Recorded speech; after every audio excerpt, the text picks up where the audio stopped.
January 6, 2026. Well, last weekend we were treated to a spectacular operation by the U.S. military. You have to say that apparently Trump's new head of the military, General Dan Raisin Kane, is pulled off another spectacular, um, similar to the airstrikes on Iran, but in this case, I think a little bit more complicated. I think something like they're saying 150 aircraft of all types from the air in this operation, and managed to neutralize all the ability to respond by the Venezuelan military and the Cubans that were there to support him, and were to go able to get into his safe house and and capture President Maduro and wife and get them out of there safely intact, and leaving behind, I understand, 32 Cuban troops KIA. I don't know how many Venezuelan ones. Well, at any rate, that was an arrest. It's all being styled as an execution of an arrest warrant that was issued by the I guess years ago in the first Trump administration, and then supported by an increased reward during the Biden years, and finally Trump has managed to pull off his capture. So we have to look forward to what the implications of all this are, and of course that's what I'm going to try to get into here in this video. But first of all, I want to think that in a lot of ways one tends to think that strategically this may have been a play against Cuba ultimately, because I tend to see this as the influence of Rubio and the administration, perhaps. I mean, this sounds exactly the kind of thing that he would have been campaigning for, which may be why we haven't had a whole lot of progress on the UAP disclosure, because he had something else to work with there, huh? And so yeah, little joke there. Yeah, this is as being I guess the son of a Cuban exile, this post-Castro regime down there, he'd like to see that end and have Cuba have freedom, of course. And of course, since the oil that Cuba runs on comes from Venezuela, apparently it's part of a kind of a deal. As a trade, they'll provide that in return for them providing security to support the regime. And then, so that's been kind of broken up for the moment, and we'll have to see kind of what happens next. If you like these videos, please give me a like, subscribe, and click the bell for notifications. Or you follow me on Rumble as well, because I'm there, post these there also. So yeah, this is going to get interesting, because on one level, if you just look at it as the arrest, it's a total success. I mean, no U.S. KIA. We've got the guy intact. He's under arrest. He's been arraigned, and I guess his wife's been too. And now we can proceed with the trial. Done. But now the question is, what's left in Venezuela? Well, the vice president, I guess, has taken over as an interim president or whatever for the moment. I don't know exactly what they're going to see his status as. And we're seeing her, on the one hand, the administration saying that she's cooperating with us, and on the other hand, she's making a variety of defiant statements publicly. But of course, she'd almost have to do that, right? In order to be able to have any capability and influence, she can't completely kowtow to the Americans publicly, even if she's doing it privately. So that's kind of what I'm looking at here on that one. Is we'll see how much which version of her is telling the real story. The one where she's talking to the Russians and the Chinese, asking for help and whatever, or the one where she's saying she's going to cooperate with what the U.S. wants. I mean, after all, she could probably end up in the same type of situation that Maduro's in. So she has to consider that in her decision making. On the other hand, going too far the other way, you have a lot of Maduro supporters and all those drug lords down there who fully are capable of pulling off an assassination if they're really ticked off enough. So that's the kind of situation that they're in, and we'll just have to see to what degree we can nudge this thing into what we want. The problem is right now, if you did hold a near-term election, probably what would happen is maybe she would actually win, or some other Maduro supporter would actually end up winning the election, which would kind of defeat the real purpose of what we were doing here, you know. And so that's something that we have to look at. And the thing we really want to avoid is having to deploy ground troops into Venezuela, I think, because that could end up with a lot of kind of guerrilla action type situations like we've seen in other far-flung conflicts like in Iraq and Afghanistan, with a similar sort of situation of, roadside bombs and snipers and attacks and whatever. You get the idea. It would end up producing a bunch of casualties, which would have the same kind of result of the public support probably waning fairly quickly, costing a lot of money and treasure and lives, and not too popular. On the other hand, it's hard to know. There is the lady that we claim that had won the election, but the problem is the reason why they're not trying to send her back now is probably for her own good. I suspect if she would just show up there and try to take over, she'd be assassinated promptly, probably.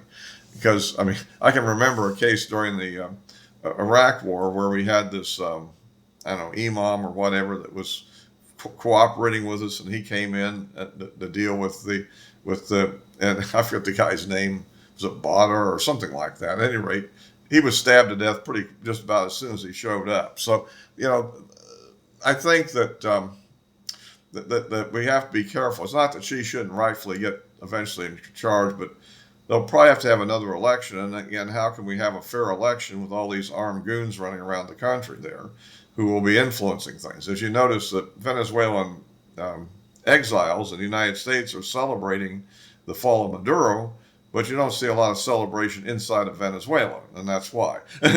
First of all, he does have some supporters there, even if they're not a majority of the voting population. And this other side is, another fact is, they're very intimidating to everybody else. So anyway, so that's kind of where we are, and we'll have to see how that plays out. One issue, if the oil supply to Cuba is eliminated, then Cuba would be in really bad trouble, and we would probably be facing almost a humanitarian situation there, because they would be left without any power for operating anything, even hospitals and whatever. So you would have a problem there. On the other hand, one could argue that the Chinese particularly, probably the Russians probably want to lay low on this one, make some comments, but probably not do too much. But the Chinese could, for instance, buy oil from the Russians and then try to supply it to the Cubans. I mean, that's a possibility that the Chinese may try to support them somehow. I mean, I think that's, I'm not sure China's going to completely back down on any of this. Plus, they have a lot of investment in Venezuela and a lot of money there. Again, exactly how is that going to play out? And on the other hand, we have these ongoing trade negotiations with China. We have issues where at least the war hawks over here want to put a lot of extreme pressure and sanctions on China and India from buying oil from Russia. So, you can see how there's a lot that this could only escalate that whole situation.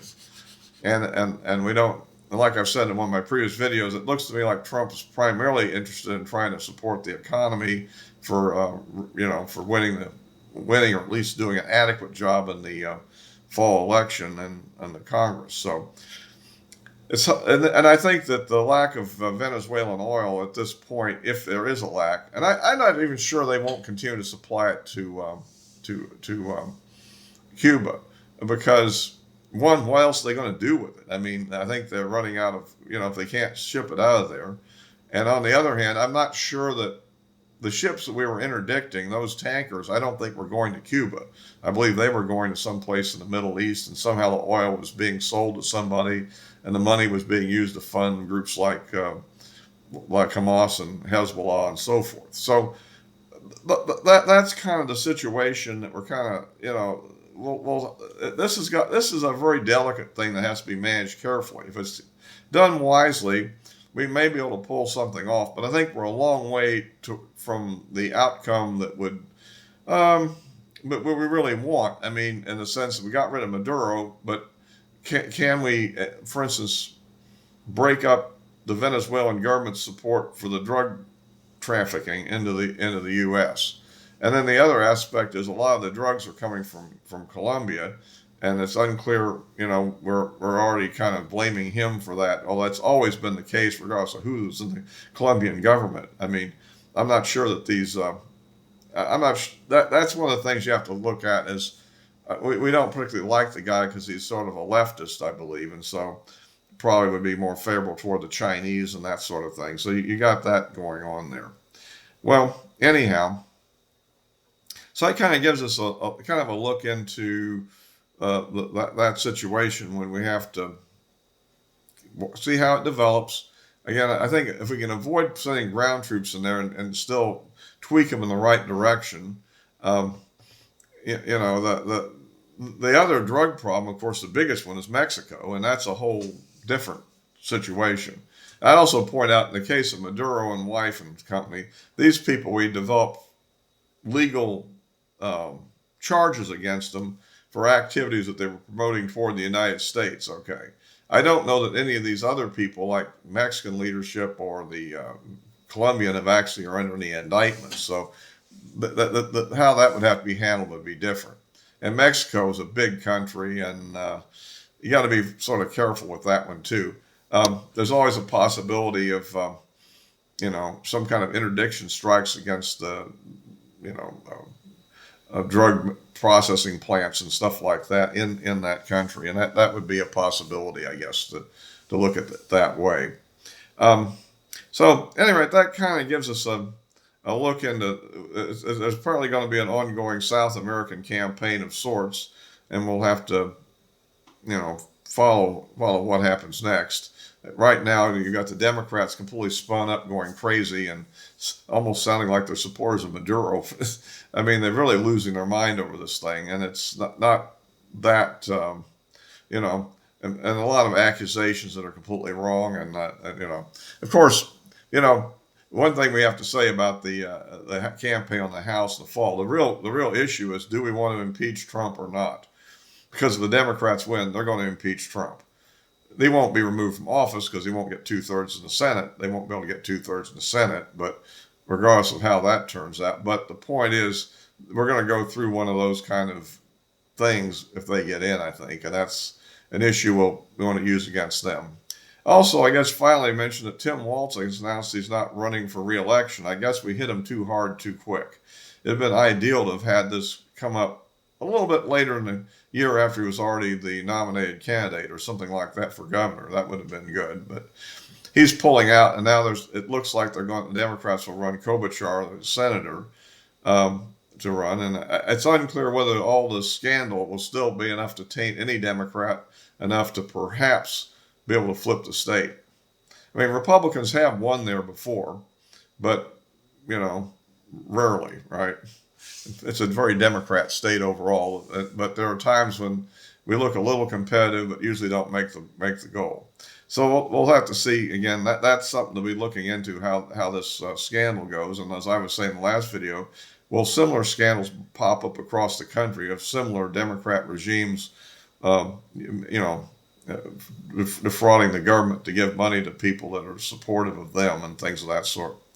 So I'll be wrapping this one up for now, and as always, I'll be posting this on YouTube and Rumble, and the address of my social media accounts are in the description below.